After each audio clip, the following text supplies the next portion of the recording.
Hello everyone, welcome to Bandhavya సమేత అనిల్. ఇవాళ recipe ఏంటంటే ఏ పలావ్లోకైనా are బిర్యానీలోకైనా మంచి కాంబినేషన్ మిర్చి కసాలన్. ఇది ఏ ఫ్లేవర్డ్ రైస్లోకైనా పర్ఫెక్ట్గా మ్యాచ్ అవుద్ది. నేను చెప్పిన కొలతలతో చేస్తే పర్ఫెక్ట్ రెస్టారెంట్ స్టైల్ వస్తుంది. ఇంకా ప్రాసెస్లోకి వెళ్ళిపోదాం. నెక్స్ట్ కడాయిలో 2 టేబుల్ స్పూన్ పల్లీలు వేసుకొని 5 నిమిషాలు లో ఫ్లేమ్లో దోరగా వేయించుకోవాలి. పల్లీలు వేయించుకున్న తర్వాత 1 టీ స్పూన్ ధనియాలు, హాఫ్ టీ స్పూన్ జీలకర్ర యాడ్ చేసుకొని వాటిని కూడా వేయించుకోవాలి.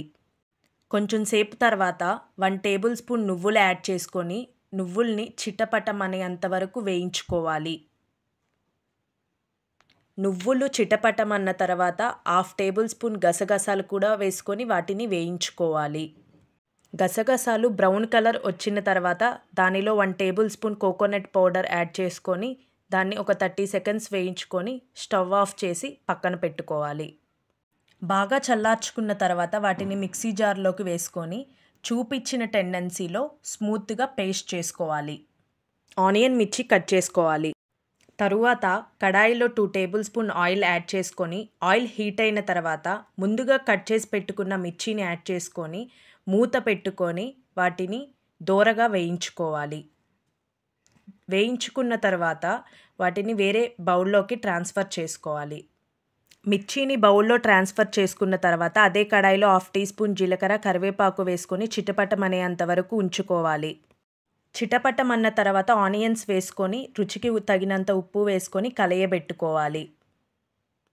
తరువాత half tablespoon ginger garlic paste add చేసుకొని పచ్చివాసన పోయేంత వరకు వేయించుకోవాలి.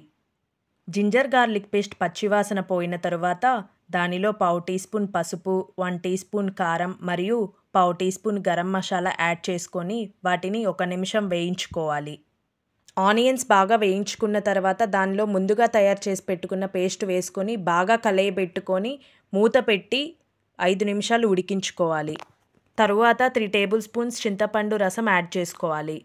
చింతపండు రసం యాడ్ చేసుకున్న తర్వాత దానిలో పావు teaspoon jaggery powder add చేసుకొని బాగా కలయబెట్టుకొని మూత పెట్టి 5 నిమిషాలు ఉడికించుకోవాలి. 5 నిమిషాలు ఉడికిన తర్వాత 1½ కప్పు వాటర్ యాడ్ చేసుకొని దానిలో ముందుగా వేయించి పెట్టుకున్న మిర్చిని యాడ్ చేసుకొని బాగా కలయబెట్టుకోవాలి.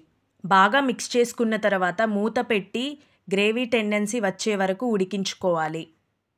అంతే అండి, పర్ఫెక్ట్ రెస్టారెంట్ స్టైల్ మిర్చి కసాలన్ రెడీ. మన ఛానల్లో ఉన్న paneer pulao, chicken biryanis recipes try చేయండి. మీకోసం డిస్క్రిప్షన్లో లింక్ యాడ్ చేస్తున్నాను. మీకు ఈ వీడియో నచ్చినట్లయితే ప్లీజ్ సబ్స్క్రైబ్.